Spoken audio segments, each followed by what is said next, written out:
Hello friends, Advik study material में आपका स्वागत है। आज हम पढ़ने वाले हैं टॉप 15 क्वेश्चन ईवीएस के, ये जो हर बार सीटेट एग्ज़ाम में पूछे गए हैं। सीटेट एग्ज़ाम में हर बार पूछे गए, ये इम्पोर्टेंट क्वेश्चन है। तो 15 क्वेश्चन हम करने वाले हैं। चलिए स्टार्ट करते हैं, पूरी वीडियो ज़रूर देखना।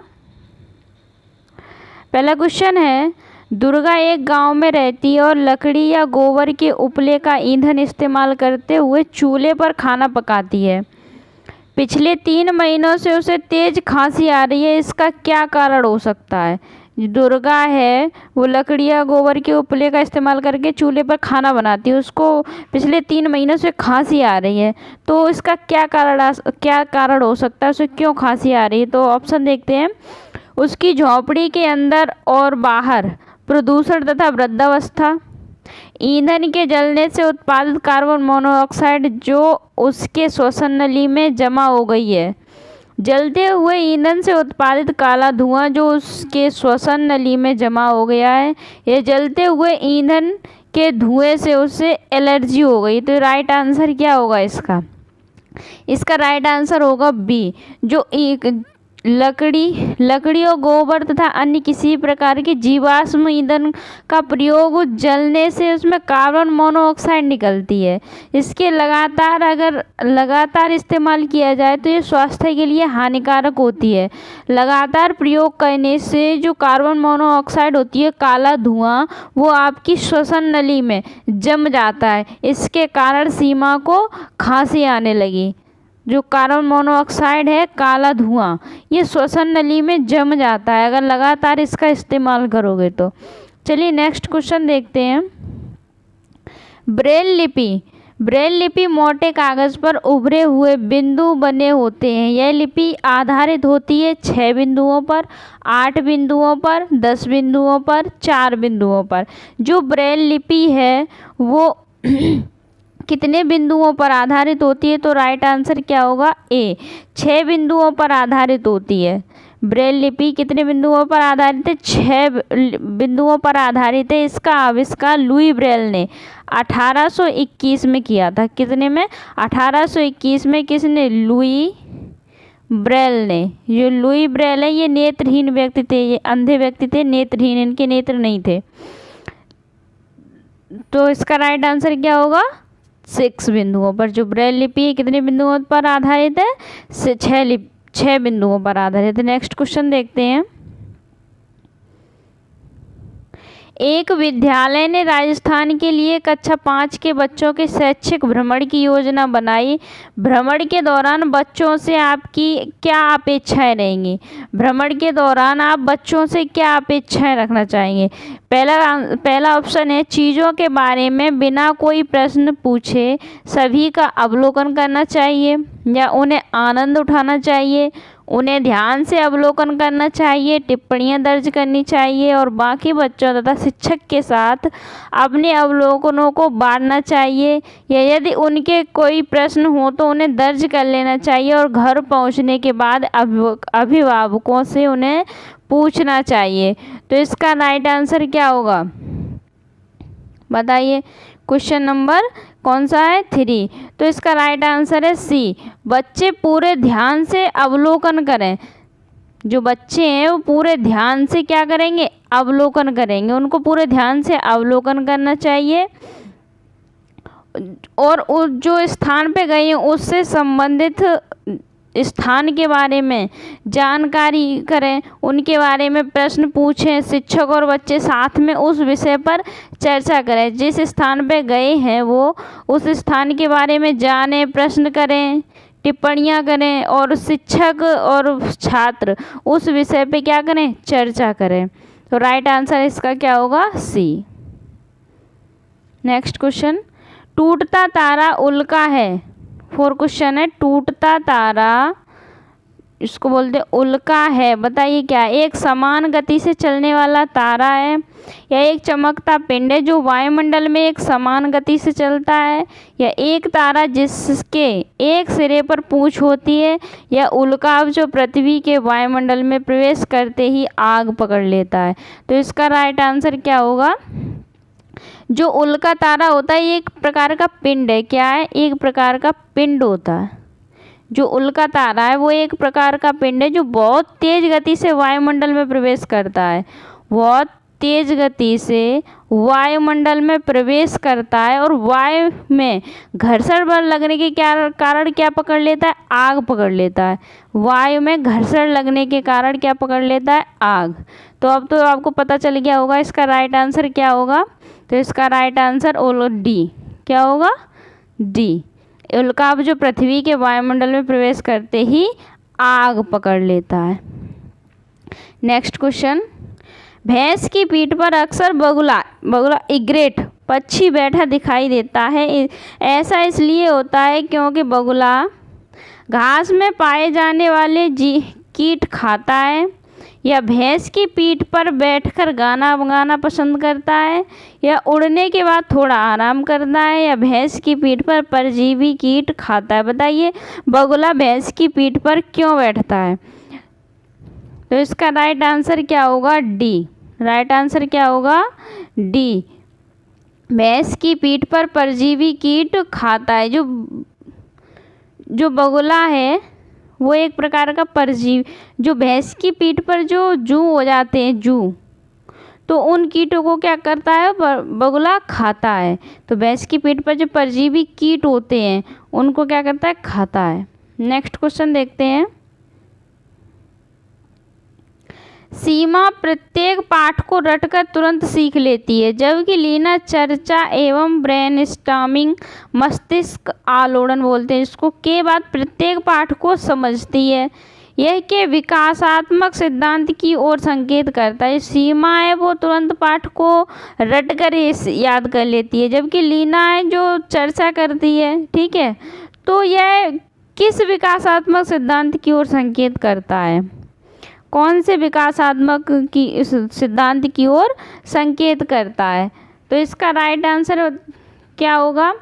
व्यक्तिगत भिन्नता, सामान्य से विशिष्ट की ओर, निरंतरता, अंतर संबंध। तो इसका राइट आंसर क्या होगा? व्यक्तिगत भिन्नता। ये एक व्यक्तिगत भिन्नता है। सीमा पाठ को याद कर लेती है, पाठ को रटकर याद कर लेती है, लेकिन जो लीना है वो पाठ को चर्चा एवं ब्रेनस्टॉर्मिंग के बाद समझती है। सीमा पाठ को रट लेती है और लीना पाठ को चर्चा के माध्यम से, ब्रेनस्टॉर्मिंग के माध्यम से समझती है। तो क्या है? इसमें व्यक्तिगत भिन्नता है। सबके विकास में व्यक्तिगत भिन्नता होती है। कोई किसी तरह सीखता है, कोई दूसरी तरह सीखता है। तो यही नहीं कि सब रटकर सीखे, कोई रटकर, कोई चर्चा करके ऐसे सीखता है। नेक्स्ट क्वेश्चन देखते हैं। पर्यावरण अध्ययन कहाँ गया? 7 क्वेश्चन है। पर्यावरण अध्ययन के शिक्षकों को ऑप्शन विशेषतः पुस्तकों और परीक्षाओं पर ध्यान देना चाहिए, या बच्चों के दृष्टिकोण को स्वीकार करना एवं सम्मान देना चाहिए, या अभिभावकों के विचारों को स्वीकार करना एवं सम्मान देना चाहिए, विशेषतः प्रयोग पर ध्यान देना चाहिए। तो जो पर्यावरण अध्ययन के शिक्षक हैं उनको क्या करना चाहिए? परीक्षाओं पुस्तकों पर ध्यान देना चाहिए, या बच्चों के दृष्टिकोण को स्वीकार या सम्मान देना चाहिए, अभिभावकों को स्वीकार करना एवं सम्मान देना चाहिए, या प्रयोग पर ध्यान देना चाहिए। तो इसका राइट आंसर क्या होगा? डी। विशेषतः प्रयोग पर ध्यान देना चाहिए। किस पर? प्रयोग पर। पर्यावरण अध्ययन के शिक्षकों को प्रयोग पर ध्यान देना चाहिए, क्योंकि प्राथमिक स्तर पर जो बच्चे होते हैं सक्रिय क्रियाओं के माध्यम से सीखते हैं, करके सीखते हैं। जो प्राथमिक स्तर पर जो बच्चे होते हैं कक्षा 5 तक के, वो सक्रिय क्रियाओं द्वारा सीखते हैं, अपनी ज्ञानेंद्रियों के द्वारा करके सीखते हैं। तो क्या करना चाहिए? विशेषतः प्रयोग पर ध्यान देना चाहिए, सबसे ज़्यादा प्रयोग पर ध्यान देना चाहिए। नेक्स्ट क्वेश्चन देखते हैं। निम्नलिखित रोगों का वह समूह चुनिए जो मच्छरों से फैलता है। जो रोग मच्छरों से फैलता है उस रोग को चुनिए। तो पहला ऑप्शन है मलेरिया चिकुनगुनिया, दूसरा डेंगू मलेरिया चिकुनगुनिया, सी मलेरिया हैजा मियादी बुखार, डी मलेरिया डेंगू हैजा। तो राइट इसका आंसर बताइए क्या होगा? Right answer B, dengue malaria chikungunya. ये किससे फैलते हैं? मच्छर से। ये किससे फैलते हैं? मच्छर से। जो डेंगू और जो चिकुनगुनिया है ये किससे फैलता है? एडिस मच्छर से। डेंगू और चिकुनगुनिया किससे फैलता है? एडिस मच्छर से। किससे? एडिस मच्छर के काटने से। और जो मलेरिया है, मलेरिया क्या होता है? प्रोटोजोआ परजीवी द्वारा फैलता है। किससे? प्रोटोजोआ परजीवी, इसका वाहक परजीवी से। नेक्स्ट क्वेश्चन देखते हैं। पक्षी अपनी गर्दन बहुत अधिक हिलाते हैं, इसका कारण है? उनके कान पंखों से ढके होते हैं या उड़ सकते हैं, पक्षियों की आँखों की पुतली घूम नहीं सकती, या पक्षियों की आँखें छोटी होती हैं। क्या कारण है जो पक्षी अपनी गर्दन को बहुत अधिक हिलाते हैं? तो राइट आंसर क्या होगा? पक्षियों की आँखों की पुतली घूम नहीं सकती। 9 का आंसर क्या होगा? सी। 9 का आंसर क्या होगा? सी। पक्षियों की आँखों की पुतली घूम नहीं सकती है, वो अपनी गर्दन को घुमा लेते हैं पूरा पूरा, लेकिन जो उनकी आँखें हैं वो घूमती नहीं, उनकी पुतली घूम नहीं सकती, इसी कारण वो अपनी गर्दन को अधिक हिलाते हैं। Next question. ब्रेल लिपि के बारे में नीचे दिए गए कथनों का अध्ययन कीजिए। ब्रेल को मोटे कागज पर बिंदु, उभरे बिंदु बनाकर लिखा जाता है। यह लिपि 8 बिंदुओं पर आधारित है। यह बिंदुओं की पंक्ति किसी नुकीले औजार से बनाई जाती है। इसे उभरे बिंदुओं पर हाथ फेर कर पढ़ा जाता है। तो बताइएगा इसमें कौन कौन से ऑप्शन है जो सही है। ब्रेल लिपि के बारे में नीचे दिए गए कथनों का अध्ययन कीजिए। सही कथन आपको छांटना है। सही कथन इनमें से कौन से हैं? तो ब्रेल को मोटे कागज, राइट आंसर देखते हैं। ब्रेल को मोटे कागज पर बिंदु, उभरे बिंदु बनाकर लिखा जाता है। सही बात है। जो ब्रेल लिपि होती है उसमें मोटे कागज पर उभरे हुए बिंदु से बनाकर लिखा जाता है। यह लिपि 8 बिंदुओं पर आधारित है। 8 बिंदुओं पर नहीं होती है, 6 बिंदुओं पर आधारित होती है। तो कौन सा ऑप्शन नहीं है आपका? सेकंड नहीं है। ठीक है, फर्स्ट है। बिंदुओं की पंक्ति किसी नुकीले औजार से बनाई जाती है। सही बात है, नुकीले औजार से बनाई जाती है जिससे वो उभर सकें। इसे उभरे बिंदुओं पर हाथ फेर कर पढ़ा जाता है। सही है। तो फर्स्ट सही है, थर्ड सही है, फोर्थ सही है। First, third, fourth. Answer A option क्या होगा? A. Next question. Anchal, question number 11। Anchal अपनी कक्षा 5 में पर्यावरण अध्ययन की कक्षा में अक्सर गहन जांच पड़ताल वाले और कल्पनापरक प्रश्न पूछती है। उसके द्वारा इस प्रकार के प्रश्न पूछने का उद्देश्य सुधार करना है। क्या सुधार करना है? वो इस कल्पनात्मक प्रश्न पूछती है तो उसका क्या उद्देश्य हो सकता है? किसको सुधारने का उद्देश्य हो सकता है? पहला, संवेगात्मक कौशलों में, या चिंतन कौशलों में, या बोलने संबंधी कौशलों में, अवलोकन कौशलों में। जो आंचल है अपनी कक्षा 5 की है वो कल्पनाकारक प्रश्न पूछती है। तो उसका जो वो है आंचल का कल्पनाकारक प्रश्न पूछने का उद्देश्य है वह अपने चिंतन कौशल में सुधार करना चाहती है। किसमें? चिंतन कौशल में। किसमें? चिंतन कौशल में। वह एक जिज्ञासु छात्रा है, इस वजह से वह प्रश्न पूछती है, अपने चिंतन कौशल को सुधार करना चाहती है। तो राइट आंसर क्या होगा इसका? B. Next question. Question number 12। निम्नलिखित पक्षियों में से कौन काफ़ी हद तक अपनी गर्दन को पीछे तक घुमा सकता है? उल्लू, कौवा, कोयल, मैना। कौन सा पक्षी है जो अपनी गर्दन को काफ़ी सबसे ज़्यादा घुमा लेता है? तो राइट आंसर इसका क्या होगा बताओ? ए। राइट आंसर क्या होगा? ए। जो उल्लू है वो अपनी गर्दन को सबसे ज़्यादा पीछे घुमा लेता है। 270 डिग्री तक पीछे घुमा सकता है। नेक्स्ट क्वेश्चन देखते हैं। हमारे देश के नीचे दिए गए किस भाग में खाने की चीज़ें जैसे टेपियोका और नारियल को लोग अपने घर के आंगन में उगाते हैं और उन्हें इनसे बने खाने का स्वाद बहुत अच्छा लगता है? इनसे बने हुए खाने का स्वाद बहुत अच्छा लगता है। कौन सी चीज़ें हैं जो जैसे टेपियोका और नारियल को लोग अपने घर में, कहाँ के लोग अपने घर में उगा लेते हैं? टेपियोका और नारियल को, टेपियोका और नारियल को लोग अपने घर में उगा लेते हैं। तो इसका असम के लोग, केरल के लोग, गोवा के लोग, आंध्र प्रदेश के लोग। क्वेश्चन नंबर 13 है, इसका राइट आंसर क्या होगा? सी। केरल के जो लोग हैं अपने घर के आंगन में, अपने घर के आंगन में ही नारियल और टेपियोका के पेड़ उगा लेते हैं। जैसे नारियल, टेपियोका और भी खाने की चीज़ें हैं वो अपने आंगन में ही उगा लेते हैं। तो इसका राइट आंसर क्या होगा? सी, केरल में। नेक्स्ट क्वेश्चन, खेजड़ी वृक्ष के बारे में सही कथनों को चुनिए।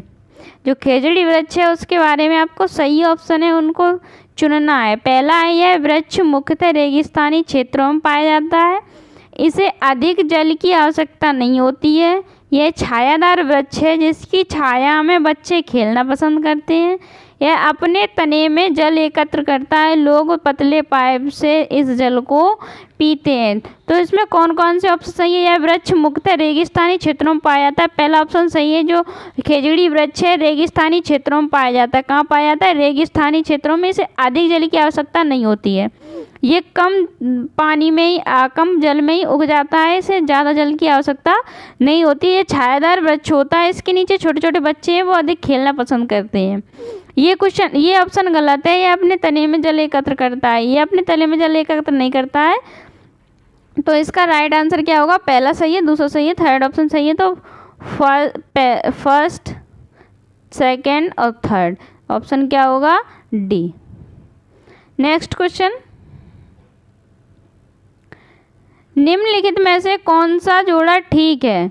असम, कौन सा जो नृत्य है वो किस राज्य में किया जाता है? इसमें से ये ऑप्शन बताना है। असम में बिहू नृत्य, उड़ीसा भरतनाट्यम, तमिलनाडु में लावड़ी, कर्नाटक में कथक।